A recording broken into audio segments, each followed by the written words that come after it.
Vamos a hablar de cómo están las cárceles en Paraguay, cárceles en general, pero vamos a centrarnos por supuesto en la de Pedro Juan Caballero, que hoy está en el ojo de la tormenta. Y ya estamos por eso con Estela Marica Case, que es del Mecanismo Nacional de Prevención contra la Tortura. Ellos, para que ustedes tengan una idea, hacen como una especie de balance, un monitoreo de cómo están las cárceles en todos los sentidos, de manera holística, digamos, ¿verdad, Estela? Sí, bienvenida, buenas tardes. Muchas gracias, bueno, y buenas tardes a ustedes también en la audiencia. Decime, ¿qué Bueno, te vamos a gustaría empezar saber? con la cárcel de Pedro Juan Caballero. Ustedes habían hecho una visita a la cárcel, Así es. tienen un informe personalizado que luego después se derivó de una nota que ustedes le habían hecho al entonces ministro de Justicia, que era Ebro Velar en ese entonces, ¿verdad? Así es, porque fue en octubre. ¿Qué encontraron en esa visita, Estela? En esa visita acababa de asumir el nuevo director, que fue este que ahora cayó, ¿verdad? Y la cárcel estaba en muy malas condiciones. Una de las cosas que tenía era que en ese momento era muy fuerte todo lo que era la huelga de los agentes penitenciarios. Sí. Entonces todo estaba teñido por ese problema de la huelga y ellos estaban tratando de contener los problemas. Entonces alguna de las cosas que vimos era que persistían de años anteriores lo crónico que ya sabemos, ¿verdad? Es decir, hay problemas de alimentación, hay problemas de acceso al agua, ya sea para bañarse, para tomar, para distintos usos, ¿sí?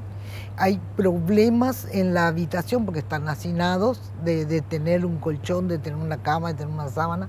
Hay ese tipo de problemas y hay problemas en el acceso a la salud. Por ejemplo, en el pabellón al lado de donde estaba el PCC encontramos que la mayoría estaba con sarna.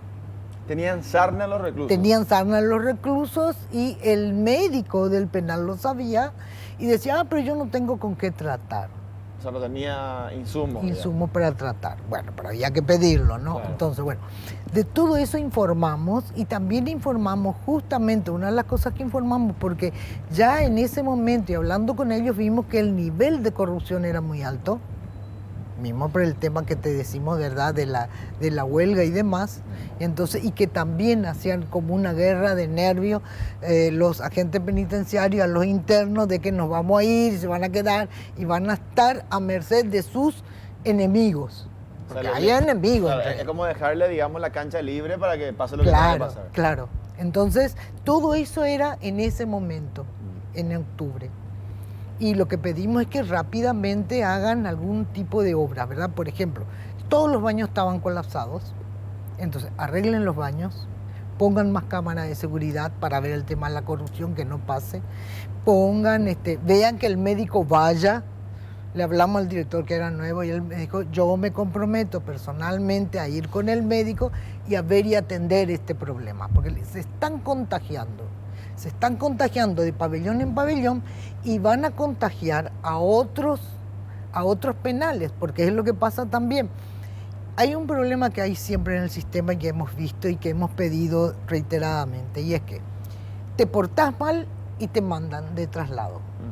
¿Ve? Entonces hay mucha gente ¿Cuál sería la cárcel donde nadie quiere ir, digamos? ¿Tacumbú o hay otra? No, todo depende, porque resulta que vos tenés un hermano en tal parte, entonces vos ahí te querés ir, porque está ahí tu hermano, o sea, donde hay mayor proximidad de a veces, ¿no? repente Claro, uno elige. hay algunos que quieren ir cerca donde está su familia, que es lo lógico, ¿verdad? A lo mejor tenés que estar en Pedro Juan, pero te mandaron a Ciudad del Este o a Tacumbú, Claro. lo que sea, querés volver. Entonces siempre se está queriendo ir a algún lado, pero siempre te mandan a otro lado, ¿sí? Entonces algunos de ellos hacen de hecho eso, porque hay algunos que conocieron ya todas las penitenciarías, porque se trasladan constantemente, cada 3 o 4 meses son trasladados por el comportamiento que tienen supuestamente, ¿no? Entonces, estas personas con el problema de sarna y demás, trasladan y contagian a los demás penales, y sobre todo que son personas, como ellos le llaman, es un término, digamos, carcelario, los pabellones Camboya, que son los pabellones donde está la gente más pobre, generalmente más joven y más pobre. Entonces, ese era... O sea, ahí hay un hacinamiento ya casi inhumano. Terrible, claro. En ese momento, en Pedro Juan ya tenías más de cerca de 1.000 personas en la, digamos, como población, pero es para no más de 400. O sea, era un Ustedes están hacinamiento viendo, terrible. están mostrando el plano, ¿verdad? El mapa. Que el mapa, sí, sería el mapa o plano, en donde se puede ver que el famoso panóptico, ¿no? Que son las... Y bueno, y una de esas alas era el ala, la alta. Alta la B, A, ¿verdad? alta. Ah, alta A. No, el B era donde estaban los más pobres. ¿Y el pabellón alta B. B es donde está el PCC o es el alta A? A. El alta A. Y ustedes A, mostraron ahí abajo y arriba. esos privilegios que gozaban la gente del PCC en el Alta. ¿Ustedes observaron cuando hicieron esas visitas? Pero ese es el tema. Ellos no están en los pabellones VIP. ¿Eh? Los Su del pabellón PCC. alta no es VIP. ¿No? No, no es VIP. No, Pero es tiene un más pabellón- beneficios, digamos, que los demás. Claro, o- por ejemplo, ellos tienen mucho temor a comer la comida de la prisión. Ujú. Entonces ellos piden cocinar ellos sus alimentos. Entonces había hecho un trato con ellos en ese momento el director, en donde les daba los insumos para que ellos se preparen su alimento.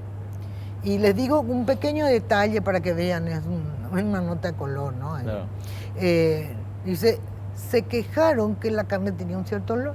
Entonces fueron a mostrarles y le llevaron y le mostraron, porque la carne que le estaban dando era de exportación y lo hemos visto. En las penitenciarías se recibe carne de exportación. O sea, de buena frigorífico, calidad. De buena calidad, Sí. ¿verdad? Y era justamente las de mejor calidad las que le daban a ellos para no tener problemas justamente con eso. Entonces le mostraron que era eso, que era el tema de la carne, que era explotación por lo que le ponían para que dure, digamos, se conserve. Y entonces ahí ya no hubo más problemas. Y ellos tenían. Y sí, los jefes estaban arriba y algunos abajo, y estaba la parte de los paraguayos y la parte de los brasileros. Y ellos manejaban totalmente el control de su pabellón. Estaban separados, no juntos Estaban los brasileños. separados y le había... sí, bueno, en el mismo pabellón. Pero otra vez dentro del pabellón están sectorizados y Clasificados. armados. Y cada uno tiene su trabajo, ¿Cómo- claro. Disculpe, ¿cómo es el relacionamiento entre reclusos y la dirección de una penitenciaria? Ellos tienen acceso a golpear la puerta, hola, ¿puedo hablar con usted? Le quiero plantear esto, le quiero proponer esto. En teoría no debería ser así, ¿o me equivoco? No, no es así. No es así. No es así. Bueno, normalmente lo que hay es que ellos, para ayudarse y para poder tener un cierto control, se nombra a un que le llaman capataz, a veces le llaman Un vocero. coordinador, claro, que es una persona que generalmente suele ser, cuando está todo bien, suele ser el más antiguo de ese pabellón, porque es el que le conoce a todos, el que tiene mayor conocimiento de todo y demás, y es el que habla por todos, y es el que negocia, el que reparte, el que hace el contacto con los agentes penitenciarios que cuidan ese pabellón. Y es el que puede informar, de decir, yo quiero hablar con el director, ¿verdad? O queremos hablar con el director, y a veces el director va y habla al pabellón. Hay directores que no tienen problema, van, entran, por ejemplo es así, va, entra y habla, no tiene ningún problema. Es una persona que había estado antes en Juan Antonio de la Vega, también en Ciudad del Este. O sea, ya tiene Y experiencia. lo habíamos visto, sí, había entrado, entra, habla, los internos le conocen, él le conoce a los internos, hay un trato más Amigable. amigable en ese sentido, ¿verdad? En este caso no sé qué habrá pasado, cómo habrá sido, no tengo los últimos datos.